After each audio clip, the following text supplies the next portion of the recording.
बरन ना सको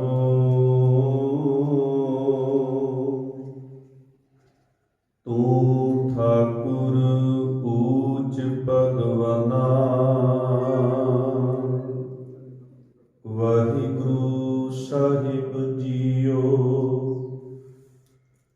वार भाई गुरदास जी किया वार बारहवीं पौड़ी चौथी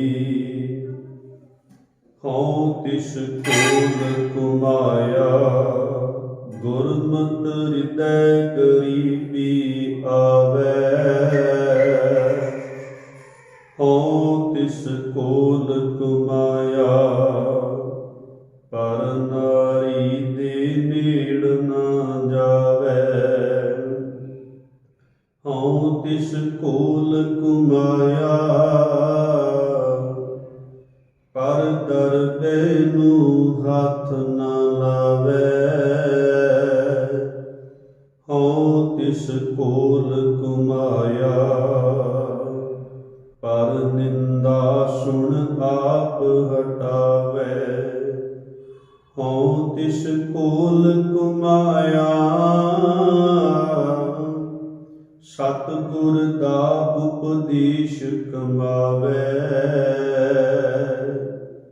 हों तिस कोल कुमाया थोड़ा सवै थोड़ा ही खावे गुरमुख सोई सहज समावे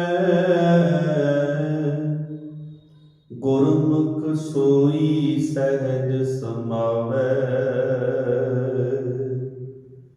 परम सन्मानयोग जुगो जुग अटल चबर छतर तखत दे मालक साहिब श्री गुरु ग्रंथ ਸਾਹਿਬ महाराज जी की पावन गोद विच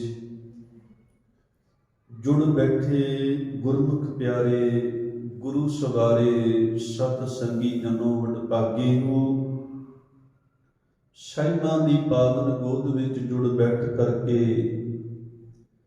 अमृतमयी पावन बाणी का कीर्तन श्रवण कर रहे सी ते अपने जीवन दीयां अमोलक घड़ियां नूं सफल करन दा यतन कर रहे सी। भाई साहब भाई गुरदास जी दीयां उचारण कीतियां हुईयां पावन पवित्र वारां दी लड़ी वार कथा विचों आप जी ने 12वीं वार की चौथी पौड़ी के पाठ नूं श्रवण कीता है। इस दी विचार के नाल आपां जुड़ना है। आओ विचारां दी आरंभता तो पहलां लवाइए गुरु चरणां दे विच हाजरी। गुरु बख्शी फतेह प्रवान करो जी। वाहिगुरु जी का खालसा वाहिगुरु जी की फतेह। भाई साहब जी इस पौड़ी के अंदर उस गुरसिख तो सदके जा रहे ने जिहड़ा पराई इस्त्री दे नेड़े नहीं जाता ते जिहड़ा अपने हिरदे दे विच निमरता गरीबी वर्गा गुण वसा के गुरमत अनुसार जीवन जिउंदा है। जिहड़ा पराए धन नूं हथ नहीं लाउंदा ते जिहड़ा गुरु का उपदेश समझ के सुन के जिंदगी नूं उस मुताबिक जिउंदा है। ते जिहड़ा भाई साहब जी कहते ने पराई निंदिया चल रही होवे ते अपने आप नूं उत्थों हटा लैंदा है उत्थों उठ जाता है। उस गुरसिख तो मैं सदके हाँ मैं कुर्बान जाना ते ऐसा गुरसिख ही आत्मिक अडोलता प्राप्त करता है। सहजता के घर विच पहुँचता है। उच्ची आत्मिक अवस्था का मालक बनता है। गुरमुख सोई सहज समावै भी वो सहजता ते अडोलता की दात उहदे कोल होया करती है जिहदे उपर दसियां इन्हां विशेषतावां इन्हां महान गुणां नूं अपनी जिंदगी विच वसा लिया। ਤੇ ਇਸ ਪੌੜੀ ਦੀ ਪਹਿਲੀ ਪੰਕਤੀ ਜਿਹੜੀ ਹੈ ਉਹ ਆਪਾਂ ਕੱਲ ਵਿਚਾਰੀ ਹੈ, ਹਉ ਤਿਸ ਘੋਲ ਕਮਾਇਆ ਗੁਰਮਤਿ ਹਿਰਦੈ ਗਰੀਬੀ ਆਵੈ। ਵੀ ਮੈਂ ਉਸ ਸਿੱਖ ਤੋਂ ਸਦਕੇ ਆ ਕੁਰਬਾਨ ਜਾਨਾ ਜਿਨੇ ਗੁਰੂ ਦੀ ਮੱਤ ਨੂੰ ਧਾਰਨ ਕਰਕੇ ਗਰੀਬੀ ਵਰਗਾ ਗੁਣ ਆਪਣੇ ਜੀਵਨ ਵਿੱਚ ਵਸਾ ਲਿਆ। ਭਾਵ ਜਿਹਦੇ ਕੋਲ ਗੁਣ ਨੇ, ਜਿਹਦੇ ਕੋਲ ਧਨ ਹੈ, ਜਿਹਦੇ ਕੋਲ ਕੋਈ ਤਾਕਤ ਹੈ, ਪਰ ਹਿਰਦਾ ਹੰਕਾਰ ਦੇ ਨਾਲ ਨਹੀਂ, ਹਿਰਦਾ ਰੱਬੀ ਪਿਆਰ ਨਾਲ ਭਰਿਆ ਹੋਇਆ ਹੈ। ਉਹਦੇ ਅੰਦਰ ਨਿਮਰਤਾ ਹੈ, ਬੋਲਾਂ ਵਿੱਚ ਨਿਮਰਤਾ ਹੈ, ਆਪਣੇ ਆਪ ਨੂੰ ਸਾਰਿਆਂ ਦੇ ਚਰਨਾਂ ਦੀ ਖਾਕ ਧੂੜੀ ਸਮਝਦਾ ਹੈ। ਇਹੋ ਜਿਹਾ ਜੀਵਨ ਹੈ ਵੀ ਇੰਨਾ ਕੁਝ ਉਹਦੇ ਕੋਲ ਹੈ, ਫਿਰ ਵੀ ਉਹ ਕਿਸੇ ਵੀ ਗੁਣ ਦਾ, ਬਲ ਦਾ, ਹੰਕਾਰ ਨਾ ਉਹਦੇ ਬੋਲਾਂ ਦੇ ਵਿੱਚੋਂ ਵੇਖਣ ਨੂੰ ਮਿਲਦਾ ਹੈ, ਨਾ ਉਹਦੇ ਜੀਵਨ ਵਿੱਚੋਂ ਪ੍ਰਗਟ ਹੁੰਦਾ ਹੈ। ਉਹਨੇ ਨਿਮਰਤਾ ਵਰਗਾ ਗੁਣ ਆਪਣੀ ਜ਼ਿੰਦਗੀ ਵਿੱਚ ਲੈ ਲਿਆ।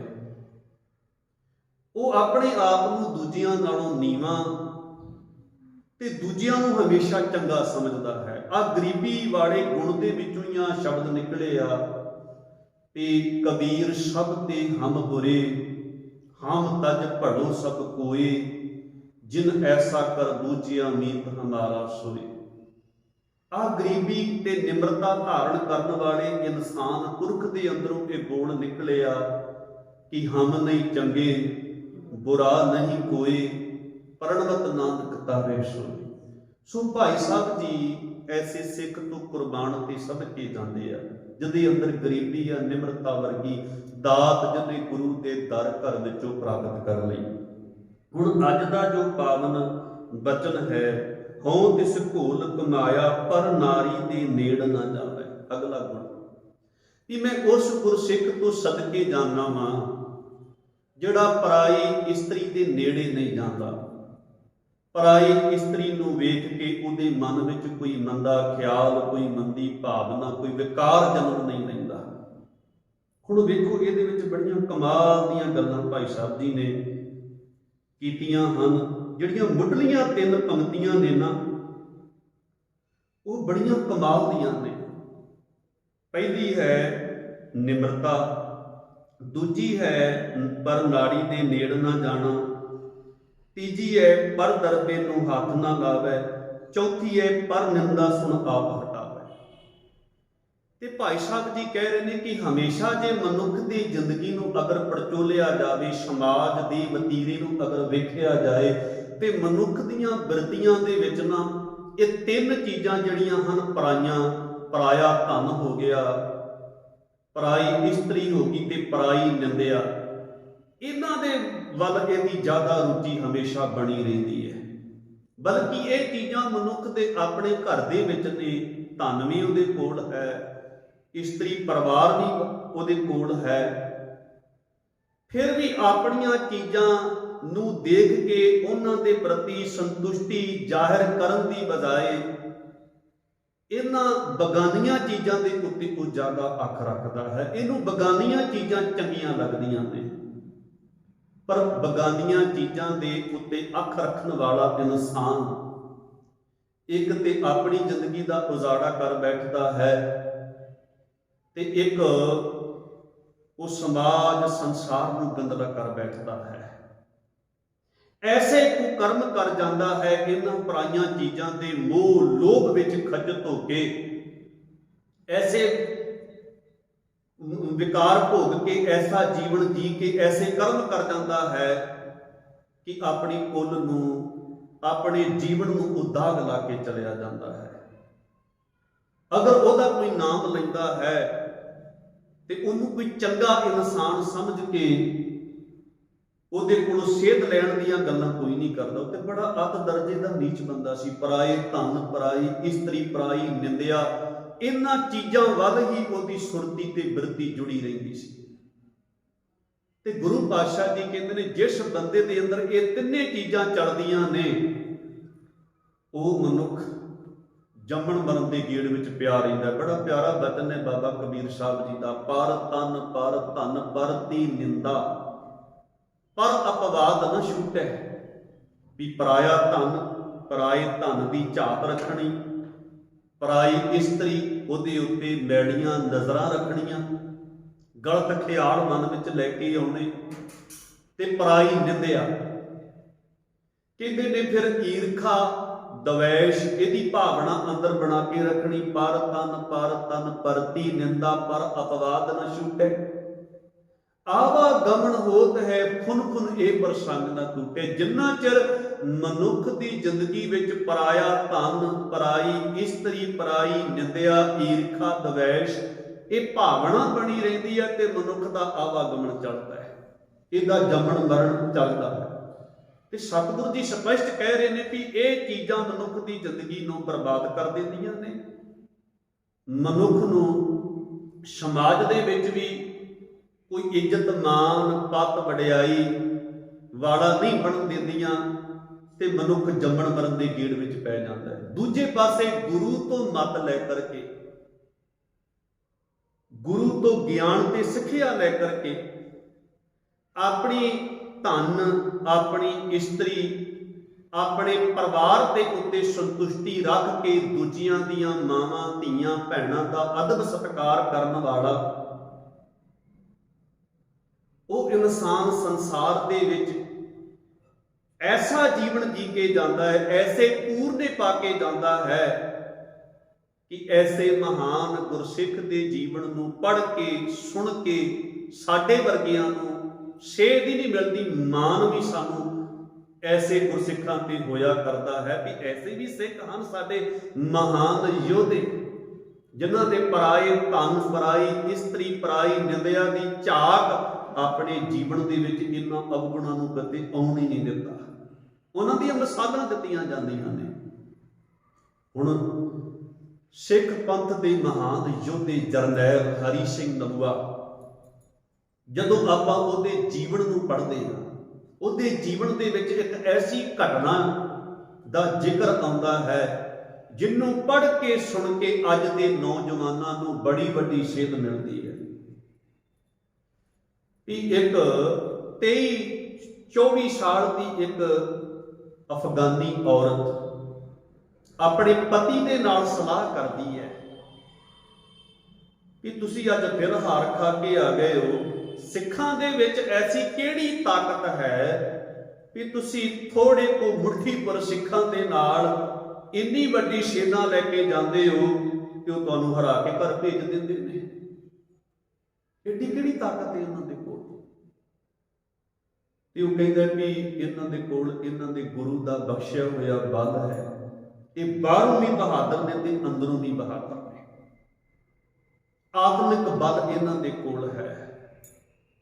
ਕੇਵਲ ਬਾਹਾਂ ਦੇ ਹੀ ਯੋਧੇ ਬਲਸ਼ਾਲੀ ਨਹੀਂ, ਇਹਨਾਂ ਦੀਆਂ ਕੇਵਲ ਬਾਹਾਂ ਦੇ ਵਿੱਚ ਹੀ ਜ਼ੋਰ ਨਹੀਂ, ਇਹਨਾਂ ਦੇ ਅੰਦਰ ਵੀ ਆਤਮਿਕ ਬਲ ਹੈ। ਇਹਨਾਂ ਨੂੰ ਬਾਹਰੋਂ ਨਾ ਕੋਈ ਸੂਰਮਾ ਜਿੱਤ ਸਕਦਾ ਹੈ ਤੇ ਨਾ ਹੀ ਇਹਨਾਂ ਨੂੰ ਕੋਈ ਅੰਦਰੋਂ ਵਿਕਾਰ ਹਰਾ ਸਕਦਾ ਹੈ। ਕਹਿਣ ਲੱਗੇ ਤੁਸੀਂ ਅੰਦਰ ਦੇ ਹਰਾਉਣ ਦੀ ਗੱਲ ਕਰਦੇ ਹੋ, ਬਾਹਰੋਂ ਤੇ ਤੁਸੀਂ ਹਾਰ ਖਾ ਕੇ ਆ ਗਏ, ਮੈਂ ਵੇਖਾਂਗੀ ਵੀ ਅੰਦਰੋਂ ਕਿੰਨੇ ਕੁ ਵੱਡੇ ਸੂਰਮੇ। ਚਲੋ ਬਾਹਰੋਂ ਤੁਸੀਂ ਨਹੀਂ ਹਰਾ ਸਕੇ, ਮੈਂ ਇਹਨਾਂ ਨੂੰ ਆਪਣੇ ਜੋਬਨ ਦੀ ਤਾਕਤ ਦੇ ਨਾਲ, ਆਪਣੀ ਸੁੰਦਰਤਾ ਦੀ ਤਾਕਤ, ਰੂਪ ਦੀ ਤਾਕਤ ਵਿਖਾ ਕਰਕੇ ਇਹਨਾਂ ਨੂੰ ਅੰਦਰੋਂ ਹਰਾਉਣ ਦਾ ਯਤਨ ਕਰਾਂਗੀ, ਆਚਰਣ ਤੋਂ ਥੱਲੇ ਸੁੱਟਣ ਦਾ ਯਤਨ ਕਰਾਂਗੀ। ਵੱਡੇ ਯੋਧੇ, ਵੱਡੇ ਬਲਸ਼ਾਲੀ ਰੂਪ ਤੇ ਜੋਬਨ ਨੇ ਤਬਾਹ ਕਰ ਦਿੱਤੇ, ਉਹਨਾਂ ਦੀਆਂ ਅੱਖਾਂ ਮੈਲੀਆਂ ਕਰ ਦਿੱਤੀਆਂ, ਉਹਨਾਂ ਦੇ ਜੀਵਨ ਦਾਗੀ ਕਰ ਦਿੱਤੇ, ਮੈਲੇ ਕਰ ਦਿੱਤੇ। ਜਦੋਂ ਇਸਤਰੀ ਦਾ ਜੋਬਨ ਤੇ ਰੂਪ ਉਹਨਾਂ ਦੀਆਂ ਅੱਖਾਂ ਨੇ ਤੱਕਿਆ, ਕਹਿੰਦੀ ਮੈਂ ਜਾਂਦੀ ਹਾਂ। ਆਪਣੇ ਪਤੀ ਨਾਲ ਇਹ ਗੱਲਾਂ ਬਾਤਾਂ ਕਰਦੀ ਤੁਰ ਪਈ। ਪਤੀ ਨੇ ਬੜਾ ਰੁਕਿਆ ਵੀ ਸ਼ਾਮ ਦਾ ਵਕਤ ਹੈ, ਤੂੰ ਨਾ ਜਾ, ਪਤਾ ਨਹੀਂ ਤੇਰੇ ਨਾਲ ਕਿਹੋ ਜਿਹਾ ਵਿਵਹਾਰ ਕਰਨਗੇ। ਤੇ ਜਦੋਂ ਨਾ ਮੁੜੀ ਤੇ ਆ ਗਈ ਸ਼ਾਮ ਦਾ ਵਕਤ, ਅੱਗੇ ਸਿੰਘ ਪਹਿਰੇਦਾਰ ਖਲੋਤੇ ਹੋਏ ਸਨ। ਬੀਬਾ ਇਸ ਵਕਤ ਕਿੱਥੇ ਤੂੰ ਆਈ ਹੈ ਇੱਥੇ ਗੁਰੂ ਨਾਨਕ ਦੇ ਸਿੱਖਾਂ ਦੇ ਘਰ ਦੇ ਵਿੱਚ? ਕਹਿਣ ਲੱਗੀ ਤੁਹਾਡੇ ਜਰਨੈਲ ਦੇ ਨਾਲ ਮੈਂ ਕੁਝ ਗੱਲਾਂ ਬਾਤਾਂ ਕਰਨੀਆਂ ਹਨ, ਮੈਨੂੰ ਉਹਦੇ ਨਾਲ ਮਿਲਣ ਦਿੱਤਾ ਜਾਏ। ਕਹਿਣ ਲੱਗੇ ਸਵੇਰੇ ਆਈ, ਇਸ ਵਕਤ ਇੱਥੇ ਕੋਈ ਕੰਮ ਨਹੀਂ ਹੈ ਤੇਰੇ ਵਰਗੀ ਅਬਲਾ ਦਾ, ਸ਼ਾਮ ਪੈ ਗਈ, ਹਨੇਰਾ ਹੋਣ ਵਾਲਾ, ਤੂੰ ਆਪਣੇ ਘਰ ਜਾ। ਕਹਿਣ ਲੱਗੀ ਨਹੀਂ, ਮੈਂ ਤੇ ਬਿਨਾਂ ਮਿਲਣ ਤੋਂ ਨਹੀਂ ਜਾਣਾ। ਪਹਿਰੇਦਾਰ ਸਿੱਖ ਉਹਨੂੰ ਨਹੀਂ ਅੰਦਰ ਜਾਣ ਦਿੰਦੇ। ਇਹ ਗੱਲਾਂ ਬਾਤਾਂ ਥੋੜਾ ਜਿਹਾ ਜਿੱਦਬਾਜ਼ੀ ਉਸ ਇਸਤਰੀ ਵਿੱਚ ਤੇ ਉਸ ਪਹਿਰੇਦਾਰ ਸਿੱਖਾਂ ਦੇ ਵਿੱਚ ਚੱਲਦੀ ਹੈ। ਉਹ ਜਾਣ ਨਹੀਂ ਦਿੰਦੇ, ਉਹ ਜਾਣ ਦੀ ਜਿੱਦ ਕਰਦੀ ਹੈ। ਤੇ ਹਰੀ ਸਿੰਘ ਨਲੂਏ ਦੇ ਕੰਨਾਂ ਵਿੱਚ ਆਵਾਜ਼ ਪਈ, ਤੰਬੂ ਦੇ ਵਿੱਚ ਉਹ ਬਿਰਾਜਮਾਨ ਸਨ, ਵੀ ਕੋਈ ਅਬਲਾ ਹੋਵੇਗੀ, ਕੋਈ ਦੁਖਿਆਰੀ ਹੋਵੇਗੀ, ਕੋਈ ਆਪਣੀ ਅੰਦਰ ਦੀ ਭਾਵਨਾ ਲੈ ਕੇ ਆਈ ਹੋਵੇਗੀ, ਕਹਿਣ ਲੱਗੇ ਸਿੱਖੋ ਇਹਨੂੰ ਅੰਦਰ ਆਉਣ ਦੇ। ਤੇ ਉਹ ਅੰਦਰ ਆ ਜਾਂਦੀ ਹੈ। ਸਾਹਮਣੇ 55 ਸਾਲ ਦਾ ਚੌੜੀ ਛਾਤੀ ਹਰੀ ਸਿੰਘ ਨਲੂਆ ਯੋਧਾ ਸਿੰਘਾਸਣ ਤੇ ਬਿਰਾਜਮਾਨ ਹੈ। ਤੇ ਉਹਨੂੰ ਵੇਖਦਿਆਂ ਸਾਰ ਜਦੋਂ ਉਹਦੇ ਨਾਲ ਗੱਲਬਾਤ ਕਰਦੀ ਹੈ, ਕਹਿਣ ਲੱਗੇ ਬੀਬਾ ਕਿਵੇਂ ਆਏ ਹੋ ਤੁਸੀਂ ਗੁਰੂ ਨਾਨਕ ਦੇ ਸਿੱਖਾਂ ਦੇ ਘਰ ਦੇ ਵਿੱਚ, ਕੀ ਮੰਗ ਕਾਹਦੇ ਵਾਸਤੇ ਆਏ ਹੋ? ਕਹਿਣ ਲੱਗੇ ਮੇਰੀ ਹੋਰ ਕੋਈ ਮੰਗ ਨਹੀਂ, ਮੈਂ ਤੇਰੇ ਸਰੀਰ ਨੂੰ ਵੇਖ ਕੇ, ਤੁਹਾਡੀ ਬਹਾਦਰੀ ਨੂੰ ਵੇਖ ਕੇ ਮੇਰੇ ਮਨ ਦੇ ਵਿੱਚ ਇੱਕ ਤਮੰਨਾ, ਇੱਕ ਖਵਾਇਸ਼ ਨੇ ਜਨਮ ਲਿਆ ਹੈ, ਮੇਰੇ ਨਾਲ ਆਹ ਰਿਸ਼ਤਾ ਬਣਾਓ, ਸੰਗ ਕਰੋ, ਮੇਰੀ ਕੁੱਖ ਦੇ ਵਿੱਚੋਂ ਤੁਹਾਡੇ ਵਰਗਾ ਲਾਲ ਜਨਮ ਲਵੇ, ਤੁਹਾਡੇ ਵਰਗਾ ਯੋਧਾ ਜਨਮ ਲਵੇ। ਜਦੋਂ ਐਸੀ ਬਾਤ ਕਹੀ ਉਸ ਗੁਰੂ ਦੇ ਸਿੱਖ ਨੂੰ, ਭਾਈ ਹਰੀ ਸਿੰਘ ਜੀ ਨਲੂਆ ਕਹਿਣ ਲੱਗੇ ਕਿ ਮੈਂ ਆਪਣੇ ਗੁਰੂ ਦਾ ਬਖਸ਼ਿਆ ਹੋਇਆ ਖੰਡੇ ਬਾਟੇ ਦਾ ਅੰਮ੍ਰਿਤ ਛਕਿਆ ਹੈ। ਮੇਰੇ ਗੁਰੂ ਨੇ ਅੰਮ੍ਰਿਤ ਦੀਆਂ ਬੂੰਦਾਂ ਮੇਰੀਆਂ ਅੱਖਾਂ ਦੇ ਵਿੱਚ ਪਾਈਆਂ ਸਨ, ਨਾਲ ਨਾਲ ਮੈਂ ਪੜਿਆ ਸੀ, ਇਹ ਨੇਤਰੋ ਮੇਰਿਓ ਹਰ ਤੁਮੇ ਜੋ ਧਰੀ, ਹਰ ਬਿਨ ਅਵਰ ਨ ਦੇਖੋ ਕੋਈ, ਹਰ ਬਿਨ ਅਵਰ ਨ ਦੇਖੋ ਕੋਈ, ਨਦਰੀ ਹਰ ਨਿਹਾਲਿਆ, ਇਹ ਵਿਸ ਸੰਸਾਰ ਤੁਮ ਦੇਖਦੇ, ਇਹ ਹਰ ਕਾ ਰੂਪ ਹੈ, ਹਰ ਰੂਪ ਨਦਰੀ ਆਇਆ। ਇਹਨਾਂ ਅੱਖਾਂ ਦੇ ਨਾਲ ਦਿਖਣ ਵਾਲੀ ਤੇਰੇ ਵਰਗੀ ਅਬਲਾ ਇਸਤਰੀ, ਤੇਰੇ ਨਾਲ ਮੇਰਾ, ਮੈਂ ਗੁਰੂ ਦਾ ਬਖਸ਼ਿਆ ਹੋਇਆ ਕਸ਼ਹਿਰਾ ਪਾਇਆ ਹੈ, 5 ਕਕਾਰ ਪਹਿਨੇ ਨੇ, ਅੱਖਾਂ ਦੇ ਵਿੱਚ ਮੇਰੀਆਂ ਗੁਰੂ ਨੇ ਅੰਮ੍ਰਿਤ ਦੀਆਂ ਬੂੰਦਾਂ ਪਾਈਆਂ ਹਨ। ਕਹਿਣ ਲੱਗੇ ਤੇਰੇ ਨਾਲ ਮੇਰਾ ਰਿਸ਼ਤਾ ਭੈਣ ਤੇ ਭਰਾ ਵਾਲਾ ਹੋ ਸਕਦਾ ਹੈ, ਤੇਰੇ ਨਾਲ ਮੇਰਾ ਰਿਸ਼ਤਾ ਪਿਓ ਤੇ ਧੀ ਵਾਲਾ ਹੋ ਸਕਦਾ ਹੈ, ਮਾਂ ਤੇ ਪੁੱਤ ਵਾਲਾ ਹੋ ਸਕਦਾ ਹੈ, ਇਸ ਤੋਂ ਇਲਾਵਾ ਤੇਰੇ ਨਾਲ ਮੇਰਾ ਰਿਸ਼ਤਾ ਹੋਰ ਕੋਈ ਨਹੀਂ। ਜੇ ਹੋਰ ਕੋਈ ਰਿਸ਼ਤਾ ਬਣਾਉਣ ਦੀ ਭਾਵਨਾ ਲੈ ਕੇ ਮੇਰੇ ਕੋਲ ਆਈ ਹੈ ਤੇ ਇੱਥੋਂ ਚਲੀ ਜਾ। ਸਿੱਖ ਕਿਸੇ ਇਸਤਰੀ ਦੇ ਉੱਤੇ ਵਾਰ ਨਹੀਂ ਕਰਦਾ। ਇਹੋ ਜੀ ਭਾਵਨਾ ਲੈ ਕੇ ਗੁਰੂ ਨਾਨਕ ਦੇ ਸਿੱਖ ਦੇ ਕੋਲ ਆਈ ਹੈ ਤੇ ਸਿੱਖ ਦਾ ਹੱਥ ਜਾਂ ਸ਼ਸਤਰ ਤੇਰੇ ਉੱਤੇ ਉੱਠ ਸਕਦਾ ਹੈ। ਜਦੋਂ ਐਸੀ ਬਾਤ ਸੁਣੀ ਤੇ ਅੱਖਾਂ ਵਿੱਚੋਂ ਅੱਥਰੂ ਲੈ ਕੇ ਵਾਪਸ ਤੁਰੀ, ਜਾਂਦੀ ਜਾਂਦੀ ਇੱਕ ਮਿਹਣਾ ਮਾਰ ਗਈ ਵੀ ਮੈਂ ਤੇ ਸੁਣਿਆ ਸੀ ਵੀ ਗੁਰੂ ਨਾਨਕ ਦੇ ਘਰ ਵਿੱਚ ਰੋਂਦੇ ਹੋਏ ਲੋਕ ਆਉਂਦੇ ਨੇ ਤੇ ਹੱਸ ਕੇ ਜਾਂਦੇ ਨੇ, ਐਵੇਂ ਆਪਣੇ ਗੁਰੂ ਦੀਆਂ ਇਹ ਫੋਕੀਆਂ ਉਸਤਤਾਂ ਕਰਦੇ ਆ। ਅੱਜ ਮੈਂ ਹੱਸਦੀ ਹੋਈ ਬੜੇ ਚਾਉ ਦੇ ਨਾਲ ਮੈਂ ਇੱਕ ਮੰਗ ਲੈ ਕੇ ਇਹਨਾਂ ਦੇ ਘਰ ਵਿੱਚ ਆਈ ਸਾਂ, ਅੱਜ ਰੋਂਦੀ ਹੋਈ ਜਾ ਰਹੀ ਹਾਂ, ਮੈਂ ਸਖਣੀ ਝੋਲੀ ਲੈ ਕੇ ਜਾ ਰਹੀ ਹਾਂ, ਇਹਨਾਂ ਨੇ ਮੈਨੂੰ ਖਾਲੀ ਭੇਜਿਆ ਹੈ। ਜਦੋਂ ਇਹ ਬੋਲ ਹਰੀ ਸਿੰਘ ਨਲੂਆ ਦੇ ਕੰਨਾਂ ਵਿੱਚ ਪਏ, ਹਰੀ ਸਿੰਘ ਨਲੂਆ ਕਹਿੰਦੇ ਬੀਬਾ ਵਾਪਸ ਆਓ। ਜਦੋਂ ਆਵਾਜ਼ ਪਈ ਵਾਪਸ ਫਿਰ ਆਉਂਦੀ ਹੈ, ਉਹਨੇ ਸੋਚਿਆ ਇਹਦਾ ਮਨ ਮੈਲਾ ਹੋ ਗਿਆ ਹੋਵੇਗਾ, ਜੋ ਮੇਰੀ ਮੰਗ ਸੀ ਉਹਨੂੰ ਪੂਰੀ ਕਰਨ ਵਾਸਤੇ ਇਹਦਾ ਮਨ ਬਣ ਗਿਆ ਹੋਵੇਗਾ। ਜਦੋਂ ਕੋਲ ਆਈ, ਹਰੀ ਸਿੰਘ ਨਲੂਆ ਜੀ ਸਿੰਘਾਸਣ ਤੋਂ ਉੱਠੇ ਦੇ ਕਹਿਣ ਲੱਗੇ ਇੱਥੇ ਬੈਠੋ। ਤੁਸੀਂ ਆਪਣੇ ਸਿੰਘਾਸਣ ਤੇ ਬਿਠਾਇਆ, ਆਪ ਥੱਲੇ ਬੈਠ ਕੇ ਕਹਿੰਦੇ ਨੇ ਮੇਰੇ ਵਰਗਾ ਪੁੱਤ ਚਾਹੀਦਾ ਹੈ ਨਾ ਤੁਹਾਨੂੰ? ਕਹਿਣ ਲੱਗੀ ਹਾਂ, ਤੇਰੇ ਵਰਗਾ ਬਹਾਦਰ ਵੀਰ ਯੋਧਾ ਮੇਰੀ ਕੁੱਖ ਦੇ ਵਿੱਚੋਂ ਜਨਮ ਲੈਣਾ ਚਾਹੀਦਾ। ਕਹਿਣ ਲੱਗੇ ਫਿਰ ਮੇਰੀ ਬੰਗੀ ਦਾੜੀ ਵੱਲ ਨਾ ਵੇਖੀ, ਅੱਜ ਤੋਂ ਬਾਅਦ ਹਰੀ ਸਿੰਘ ਨਲੂਆ ਜਿੰਨਾ ਚਿਰ ਜਿਉਂਦਾ ਰਹੇਗਾ ਮੱਥਾ ਟੇਕ ਕੇ ਉਸ 23-24 ਸਾਲਾਂ ਦੀ ਉਸ ਅਬਲਾ ਇਸਤਰੀ ਨੂੰ ਕਹਿੰਦਾ ਤੂੰ ਮੇਰੀ ਮਾਂ ਹੈ ਤੇ ਮੈਂ ਤੇਰਾ ਪੁੱਤ ਹਾਂ। ਜਿੰਨਾ ਚਿਰ ਹਰੀ ਸਿੰਘ ਨਲੂਆ ਜਿਉਂਦਾ ਰਹੇਗਾ ਉਹਨਾਂ ਚਿਰ ਤੈਨੂੰ ਮਾਂ ਮੰਨ ਕੇ ਤੈਨੂੰ ਸਤਿਕਾਰ ਦਿੰਦਾ ਰਹੇਗਾ। ਹਰੀ ਸਿੰਘ ਨਲੂਏ ਨੇ ਮੱਥਾ ਟੇਕ ਦਿੱਤਾ, ਮਾਂ ਮੰਨ ਲਿਆ ਉਸ ਨੂੰ। ਅੱਜ ਉਸ ਔਰਤ ਦੀਆਂ ਅੱਖਾਂ ਦੇ ਵਿੱਚੋਂ ਅਥਰੂ ਤੇ ਉਸ ਔਰਤ ਨੇ ਆਪਣੇ ਪਤੀ ਨੂੰ ਜਾ ਕੇ ਕਹਿ ਦਿੱਤਾ ਵੀ ਤੁਸੀਂ ਸਿੱਖਾਂ ਨਾਲ ਲੜਨਾ ਛੱਡ ਦਿਓ। ਉਹਨਾਂ ਨੂੰ ਨਾ ਕੋਈ ਬਾਹਰੋਂ ਹਰਾ ਸਕਦਾ ਹੈ, ਨਾ ਕੋਈ ਅੰਦਰੋਂ ਹਰਾ ਸਕਦਾ ਹੈ। ਮੇਰੇ ਵਰਗੀ 23 24 ਸਾਲਾਂ ਦੀ ਇੱਕ ਕਾਮ ਦੀ ਵਾਸ਼ਨਾ ਲੈ ਕਰਕੇ, ਇੱਕ ਮੰਦੀ ਭਾਵਨਾ ਲੈ ਕੇ ਉਸ ਸਿੱਖ ਜਰਨੈਲ ਕੋਲ ਜਾਂਦੀ ਹੈ ਤੇ ਮੈਨੂੰ ਆਪਣੀ ਮਾਂ ਬਣਾ ਲੈਂਦਾ ਹੈ।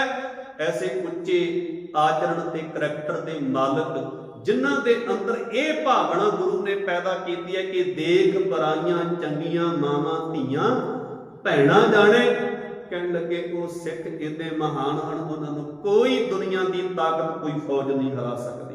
ਤੇ ਭਾਈ ਸਾਹਿਬ ਜੀ ਐਸੇ ਗੁਰਸਿੱਖਾਂ ਤੋਂ ਸਦਕੇ ਜਾਣ ਦੀ ਗੱਲ ਕਰਦੇ ਆ, ਕਹਿੰਦੇ ਹਉ ਤਿਸ ਘੋਲ ਕਮਾਇਆ ਪਰ ਨਾਰੀ ਦੇ ਨੇੜ ਨਾ ਜਾਵੇ। ਮੈਂ ਉਸ ਗੁਰਸਿੱਖ ਤੋਂ ਸਦਕੇ ਜਾਂਦਾ ਵਾਂ, ਕੁਰਬਾਨ ਜਾਂਦਾ ਵਾਂ, ਜਿਹੜਾ ਪਰਾਈ ਇਸਤਰੀ ਦੇ ਨੇੜੇ ਵੀ ਨਹੀਂ ਜਾਂਦਾ। ਤੇ ਗੁਰੂ ਜੀ ਨੇ ਇੱਥੋਂ ਤੱਕ ਸਿੱਖ ਨੂੰ ਸੁਚੇਤ ਕੀਤਾ ਵਾ, ਮਾੜਾ ਕਰਮ ਸੋਚਣਾ, ਮਾੜਾ ਕਰਮ ਕਰਨਾ ਤੇ ਕਿਤੇ ਰਿਹਾ। ਤੂੰ ਇਹਨਾਂ ਅੱਖਾਂ ਦੇ ਨਾਲ ਅਗਰ ਵੇਖੇ, ਪਰ ਤਰਿਆ ਰੂਪ ਨਾ ਵੇਖੇ ਨੇਤਰ। ਤੂੰ ਪਰਾਈ ਇਸਤਰੀ ਨੂੰ ਵੇਖੇ, ਤੇਰੇ ਇਹਨਾਂ ਨੇਤਰਾਂ ਦੇ ਵਿੱਚ ਮਲੀਨਤਾ ਜਨਮ ਨਹੀਂ ਲੈਣੀ ਚਾਹੀਦੀ। ਗੁਰੂ ਜੀ ਨੇ ਤੇ ਮਾੜਾ ਤੱਕਣ ਤੋਂ ਵੀ ਸਿੱਖ ਨੂੰ ਸੁਚੇਤ ਕੀਤਾ ਹੈ, ਮਾੜਾ ਕਰਮ ਕਰਨਾ ਤੇ ਕਿਤੇ ਰਿਹਾ। ਸੱਚ ਜਾਣਿਓ, ਜਿਸ ਨੇ ਗੁਰੂ ਦੇ ਇਹਨਾਂ ਬਚਨਾਂ ਦੀ ਪਾਲਣਾ ਕਰ ਲਈ, ਪਰਤਰੇ ਰੂਪ ਨਾ ਵੇਖੇ ਨੇਤਰ, ਉਹੀ ਫਿਰ ਆਪਣੇ ਨੇਤਰਾਂ ਨੂੰ ਕਹੇਗਾ, ਇਹ ਨੇਤਰੋ ਮੇਰਿਓ ਹਰ ਤੁਮੇ ਜੋ ਤਰੀ ਹਰ ਬਿਨ ਅਵਰ ਨਾ ਦੇਖੋ ਕੋਈ ਨਦਰੀ ਹਰ ਨਿਹਾਲਿਆ। ਹਰੀ ਪ੍ਰਭੂ ਦਾ ਰੂਪ ਉਹਨੂੰ ਨਜ਼ਰ ਆਵੇਗਾ।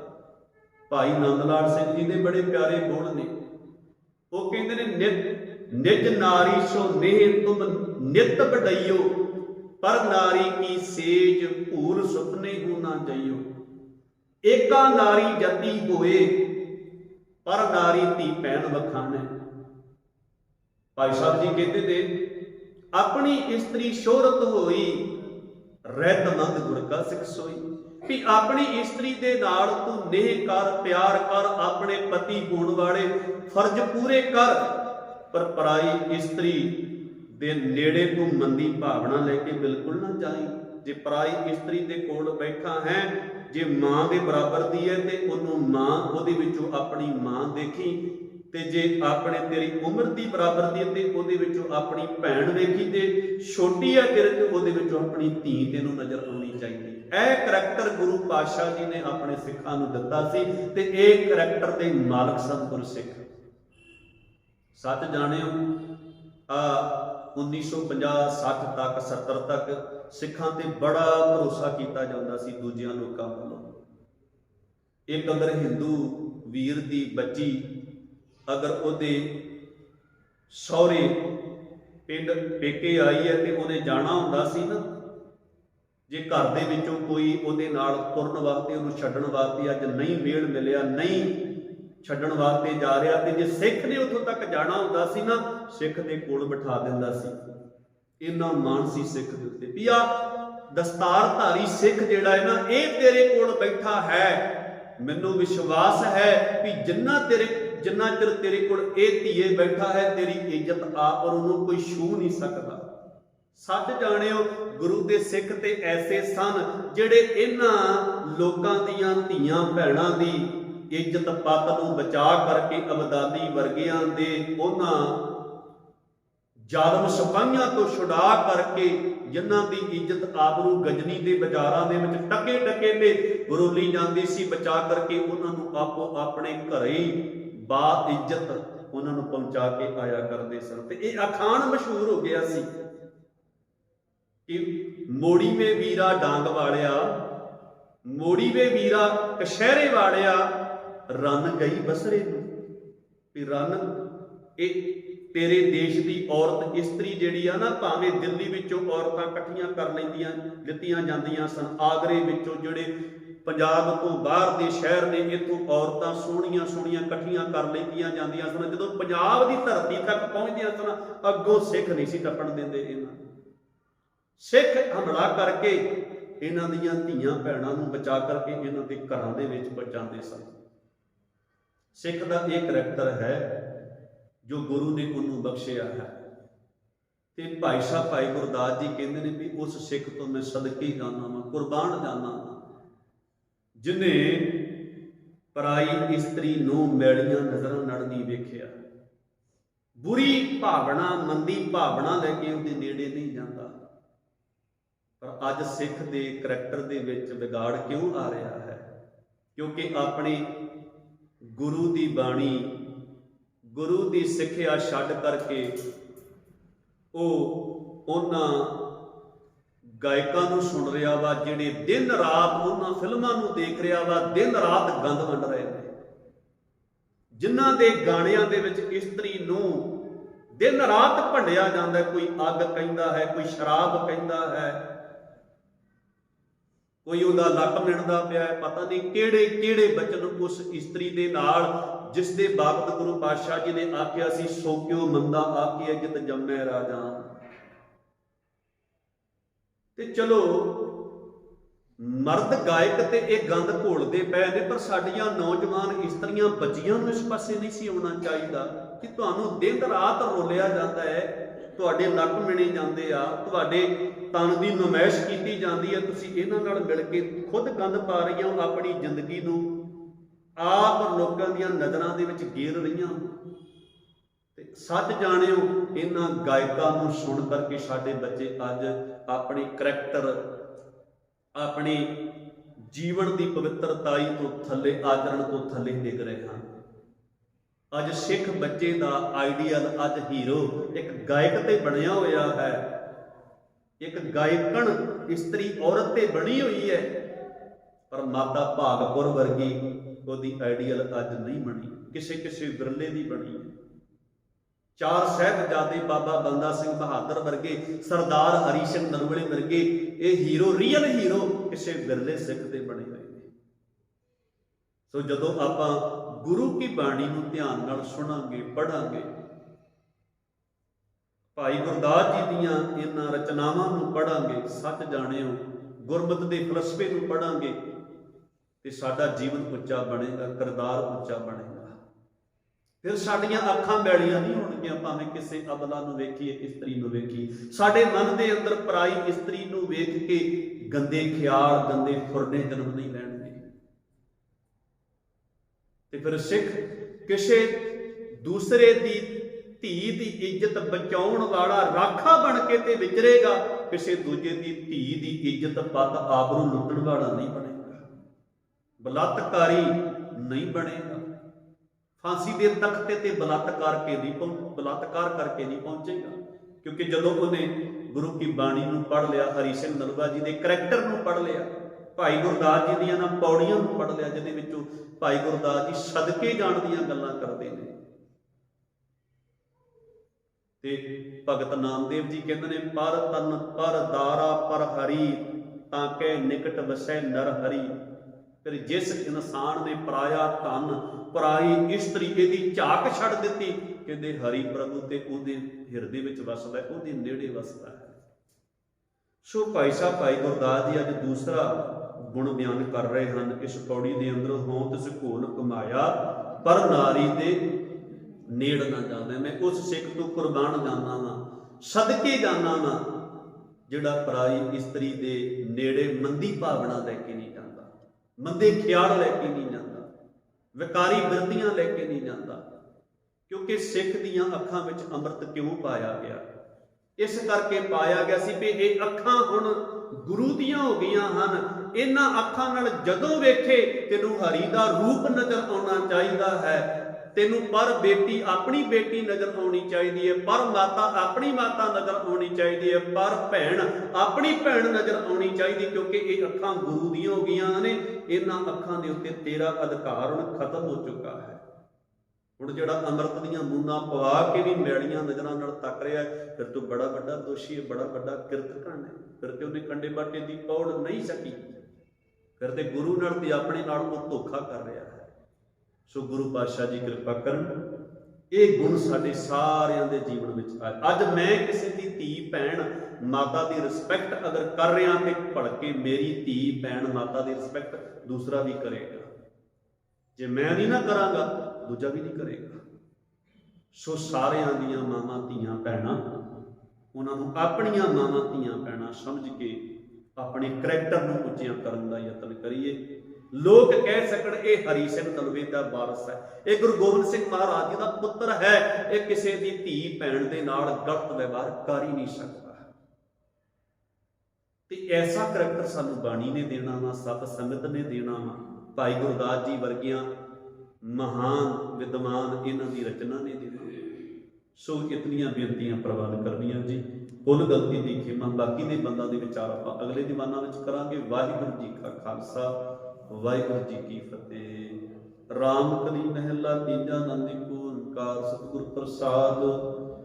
ਆਨੰਦ ਪਿਆ ਮੇਰੀ ਮਾਏ, ਸਤਿਗੁਰੂ ਮੈਂ ਪਾਇਆ, ਸਤਿਗੁਰ ਤਾਂ ਪਾਇਆ ਸਹਿਜ ਸੇਤੀ ਮਨ ਵਜੀਆਂ ਰਾਧਾਈਆਂ। ਰਾਗ ਰਤਨ ਪਰਵਾਰ ਭਰੀਆਂ, ਸ਼ਬਦ ਗਾਵਣ ਆਈਆਂ, ਸ਼ਬਦੋ ਤਾਂ ਗਾਵੋ ਹਰੀ ਕੇਰਾ ਮਨ ਜਨੀ ਵਸਾਇਆ। ਕਹੇ ਨਾਨਕ ਆਨੰਦ ਹੋਆ ਸਤਿਗੁਰੂ ਮੈਂ ਪਾਇਆ, ਏ ਮਨ ਮੇਰੇ ਆਤਮ ਸਦਾ ਰਹੋ ਹਰ ਨਾਲੇ।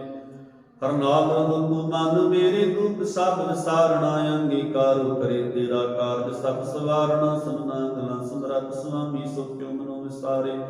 ਕਹੇ ਨਾਨਕ ਮਨ ਮੇਰੇ ਸਦਾ ਰਹੋ ਹਰ ਨਾਲੇ। ਸਾਚੀ ਸਾਹਿਬਾ ਕਿਆ ਨਹੀਂ ਕਰਤੇ ਰਹਿ, ਕਰਤਾ ਤੇਰੇ ਸਭ ਕਿਛ ਹੈ ਜਿਸ ਦੇ ਸੋ ਪਾਵੇ। ਸਦਾ ਸਿਫਤ ਸਲਾਹ ਤੇਰੀ, ਨਾਮ ਮਨ ਵਸਾਵੇ। ਨਾਮ ਜਿਨ ਕੇ ਮਨ ਵਸਿਆ, ਵਾਜੇ ਸ਼ਬਦ ਮੇਰੇ। ਕਹੇ ਨਾਨਕ ਸੱਚੇ ਸਾਹਿਬ ਪਿਆਰ ਨਹੀਂ ਕਰਤੇ ਰਹਿ। ਸਾਚਾ ਨਾਮ ਮੇਰਾ ਆਧਾਰੋ, ਸਾਚ ਨਾਮ ਆਧਾਰ ਮੇਰਾ। ਜਿਨ ਭੁੱਖਾਂ ਸਭ ਗਵਾਈਆਂ, ਕਰ ਸ਼ਾਂਤ ਸੁਖ ਮਨ ਆਏ ਵਸਿਆ। ਜਿਨ ਇੱਛਾ ਸਭ ਪਜਾਈਆਂ, ਸਦਾ ਕੁਰਬਾਨ ਕੀਤਾ ਗੁਰ ਵਿਟੂ ਜੇ ਦੀਆਂ ਵਡਿਆਈਆਂ। ਕਹਿ ਨਾਨਕ ਸੁਣੋ ਸੰਤੋ, ਸ਼ਬਦ ਕਰੋ ਪਿਆਰ ਸਾਚਾ। ਨਾਮ ਮੇਰਾ ਆਧਾਰ ਵਾਜੇ, ਪੰਜ ਸ਼ਬਦ ਕਰ ਸਪਾਗੈ, ਕਰ ਸਪਾਗੈ ਸ਼ਬਦ ਵਾਜੇ। ਕਲਾ ਜਿਤ ਕਰ ਧਾਰੀਆਂ, ਪੰਜ ਦੁਖ ਉਦਵਾਸ ਕੀਤੇ। ਕਾਲ ਕੰਟਕ ਮਾਰਿਆ, ਤੁਰ ਕਰਮ ਪਾਇਆ। ਤੁਝ ਜਿਨ ਕੋ ਸੇ ਨਾਮ ਹਰਿ ਕੈ ਲਾਗੇ। ਕਹੇ ਨਾਨਕ ਤੈ ਸੁਖ ਹੋਆ, ਤਿਤ ਘਰ ਅਨਹਦ ਵਾਜੇ। ਆਨੰਦ ਸੁਣੋ ਵਡ ਭਾਗੀਓ, ਸਗਲ ਮਨੋਰਥ ਪੂਰੇ। ਪਾਰ ਬ੍ਰਹਮ ਪ੍ਰਪਾਇਆ, ਉਤਰੇ ਸਗਲ ਵਿਸੂਰੇ। ਦੁਖ ਰੋਗ ਸੰਤਾਪ ਉਤਰੇ, ਸੁਣੀ ਸੱਚੀ ਬਾਣੀ। ਸੰਸਾਰ ਜਨ ਭਏ ਸਰਸੇ, ਪੂਰੇ ਗੁਰ ਤੇ ਜਾਣੀ। ਸੁਣਤੇ ਪੁਨੀਤ ਕਹਿਤੇ ਪਵਿੱਤ, ਸਤਿਗੁਰ ਰਿਆ ਭਰਪੂਰੇ। ਬਿਨਵੰਤ ਨਾਮ ਗੁਰ ਚਰਨ ਲਾਗੇ, ਵਾਜੇ ਅਨਹਦ ਤੂਰੇ। ਵਾਹਿਗੁਰੂ ਜੀ ਕਾ ਖਾਲਸਾ, ਵਾਹਿਗੁਰੂ ਜੀ ਕੀ ਫਤਿਹ। ਖੁਦ ਆਗੇ ਅਰਦਾਸ ਹਮਾਰੀ, ਜੀਓ